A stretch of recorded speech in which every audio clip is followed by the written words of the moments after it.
Bom, e para falar sobre esse protesto inédito na internet, a gente recebe aqui no estúdio o jornalista Rafael Coimbra, da coluna Futuro Modo de Usar. Bom dia. Bom dia. Tudo bem? Tranquilo. Bom, Rafael, já é uma briga antiga aí, na verdade, né? Desde quando começaram, por exemplo, os programas de compartilhamento, principalmente de programas ou de músicas, vamos dizer assim, de MP3, e deve durar mais algum tempo. Será que tem como combater a pirataria ao mesmo tempo, deixar livre a expressão?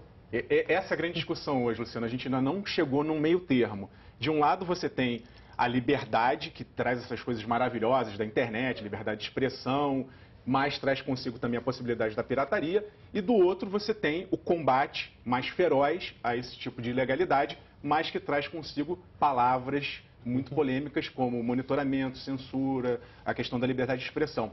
Não existe ainda, tecnicamente, um meio do caminho que se consiga isso. Você tem que ir mais para um lado e para o outro. Essa é a grande discussão que está por trás dessas leis que estão para serem aprovadas. Agora, o que a gente pode dizer que tem de bom e o que tem de ruim nesse projeto? Bom, o bom é isso. A gente tem que entender que quem está a favor de proteger intelectualmente seus bens, as suas propriedades, essas pessoas têm direito. Elas produziram, elas têm que proteger, estão fazendo o seu papel. A questão é como você fazer isso. Isso que o que tem de ruim no projeto é a forma como se fazer isso. Agora, Rafael, a gente sabe também, por exemplo, que já tem alguns especialistas que dizem que as grandes empresas, por exemplo, principalmente produtoras, vamos dizer, de filmes, de música, elas têm que se adaptar a essa nova época. Se existe uma forma, por exemplo, de vender esse produto ou achar um novo caminho para vender os produtos e ganhar em cima disso, que a internet chegou para ficar e esse tipo de compartilhamento nunca vai poder ser barrado. Você concorda com isso? Qual é a sua visão nesse aspecto?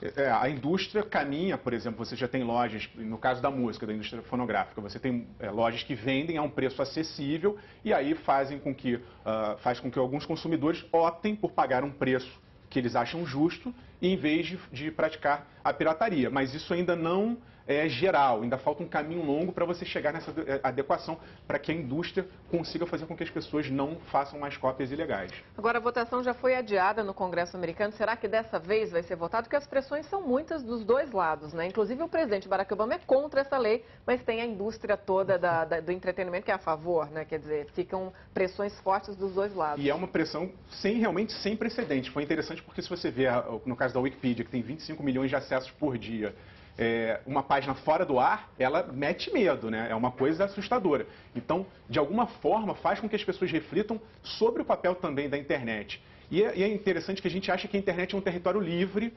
Muita gente ainda pensa assim, na internet pode fazer o que eu quiser. Aqui do lado de fora eu não posso cometer um determinado crime, mas na internet eu posso fazer o que eu quiser. Não, a internet é uma plataforma, essas empresas que podem ser atingidas por isso, Google, Amazon, Facebook, são simplesmente plataformas, mas cada um tem uma responsabilidade sobre isso. Então as pessoas têm que entender isso e se a gente ficar sem internet, se tiver algum problema técnico por conta dessa lei, quem vai sofrer somos nós.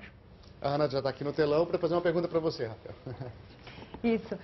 Bom dia a todos, né? Rafael, se a lei for aprovada, em princípio, tudo que é feito na internet vai passar por um controle prévio e esse controle vai ser feito por quem? Pelos americanos? E isso nos afeta de que forma? Vamos lá, várias partes, Ana. A questão é a seguinte, a lei, ela dá poder para a justiça americana, por exemplo, retirar um site do ar. Se alguém considerar que tem um material ali que é ilegal, ela tira do ar. Então esse controle vai ser feito ali. Aí as pessoas perguntam, mas eu não tenho nada a ver com os Estados Unidos. Errado, porque hoje em dia não tem mais fronteira na internet. A internet que está na minha casa, quando eu vou visitar um site francês, se ela tiver o domínio registrado nos Estados Unidos, hospedado ali, vai passar por ali. Então não existe mais essa questão de fronteiras. É assim que vai ser feito esse controle. E aí, se você tiver processo em relação a essas empresas, o que pode acontecer? As empresas podem começar a fazer uma vigilância prévia. Então, há um temor, isso não está escrito claramente na lei, mas quem é contra essa lei interpreta o seguinte, as empresas vão passar a monitorar tudo que entra e sai dos nossos computadores e aí você entra na questão da invasão da privacidade, da censura. As pessoas podem começar a se censurar previamente com medo. Pô, será que eu vou postar? Vou dar um exemplo só para ficar claro. Vamos imaginar que uma professora peça para um aluno fazer um trabalho sobre pinturas. Esse aluno gravou um vídeo e colocou lá uma reprodução da Mona Lisa. Isso é ilegal? Quem vai decidir o que é ilegal? Entra numa questão também da subjetividade. Recentemente, no fim do ano passado, teve um fotógrafo brasileiro que colocou uma foto de uma atriz de cinema nua. Era uma foto artística. e um site de relacionamento onde foi publicado mandou que ele retirasse essa foto e bloqueou a página dele e ele teve que tirar várias fotos artísticas. Quem vai decidir se aquilo ali é pornografia ou arte? Essa fronteira que é muito complicada e gera toda essa discussão. Agora, Rafael, você falou a justiça americana pode mandar tirar do ar. Agora, quem denuncia? Qualquer um pode denunciar e da denúncia até tirar do ar também, como você disse, é uma questão muito subjetiva. Deve levar algum tempo. Aí Ou é que não? está a questão. Pela lei, o que se entende, quem é contra, é que esse processo vai ser o seguinte: tira do ar, depois responde. Qualquer um denuncia, tira do ar? Lá nos Estados Unidos. Não é tão rápido assim, mas enfim, alguém achou que o conteúdo está ali impróprio, ele vai lá, denuncia, a justiça pode falar assim, bloqueia esse site, inclusive com tira publicidade, tira formas de pagamento. Tem várias ações que endurecem essa questão e fazem com que você não tenha tempo para se defender antes de ser retirado. Então, pode causar algum problema mesmo antes de você se defender. Agora, Rafael, todo o temor em relação a essa lei antipirataria na internet procede? Tem motivo realmente para tanta chiadeira? E a linha que separa a censura na internet da invasão de privacidade é uma linha muito fininha, muito tênue, né? Como se controla tudo isso com liberdade e sem censura? Olha, Ana, tem um esforço muito grande, é importante também que se diga isso. Essas empresas, eu vou dar um exemplo do YouTube, faz controle. Você tem, porque as pessoas não gostam de ler aquelas letras miúdas. Se você falar, primeiro que tem lá, você quando assina o termo de você subir um vídeo, você diz, eu não estou subindo um conteúdo impróprio, ilegal de outra pessoa. E tem lá como você, se você é dono de se eu publiquei um vídeo, eu posso ir lá e pedir para o YouTube retirar. E tem um mecanismo que é mais sofisticado ainda, que se eu gravei um clipe musical, eu mando esse pedaço para o YouTube e toda vez que alguém fala assim, não quero que ninguém reproduza isso que não seja eu. Toda vez que alguém subir esse vídeo lá, o YouTube compara esse vídeo com o original e se for igual, ele retira. Então, existe um esforço, existe um mecanismo. Agora, hoje, infelizmente, é impossível, tecnicamente impossível.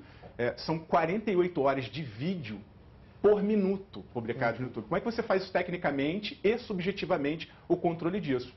Se você tiver que fazer, você vai ter que contratar uma mão de obra muito grande, muito computador, talvez uma empresa vá à falência. Ou simplesmente não consiga fazer porque é humanamente impossível. Rafael, duas perguntas para você. Como é que ficariam as redes sociais, já que há um compartilhamento muito grande de conteúdo entre elas? E dois, as próprias empresas de entretenimento não estariam prejudicadas com esse tipo de censura? Porque, por exemplo, hoje um videoclipe, muito provavelmente ele vai ser lançado primeiro no YouTube do que numa mídia aberta. Isso está acontecendo muito. Tem sites especializados, por exemplo, ou então o próprio YouTube tem canais especializados das próprias indústrias para lançar esse tipo de produto. Eu acho que no caso das redes sociais, o que vai ser mais prejudicado é a questão da liberdade de expressão e da criatividade. Porque em algum momento, quando pipocar o primeiro caso de alguém que teve uma página bloqueada, as pessoas vão começar a ter medo. Pô, será que eu estou cometendo uma infração? Será que esse vídeo que eu gravei da minha festa tem uma música? A empresa vai achar que aquela música ali eu estou cometendo alguma infração, mas era um vídeo da minha festa. Então pode gerar um temor que seja ruim, porque hoje o grande barato da internet é que a gente compartilha conhecimento, troca informação. Então é preciso que a indústria ache um mecanismo de atacar realmente quem está cometendo um crime, quem está violando, e deixar esse resto todo. Não, a verdade, hoje, a gente está quase que matando o paciente, dando uma dose excessiva. Eu acho que a lei é mais ou menos isso. A gente não consegue ainda atacar pontualmente quem está cometendo uma violação. Ok, Rafael, obrigado pela participação. Coluna Futuro, modo de usar, Rafael Coimbra, falando sobre esse blackout, esse protesto de pelo menos 10 mil sites por causa de 2 projetos de lei norte-americanos. Obrigado, bom dia para você. Obrigada, Rafa. Até a próxima.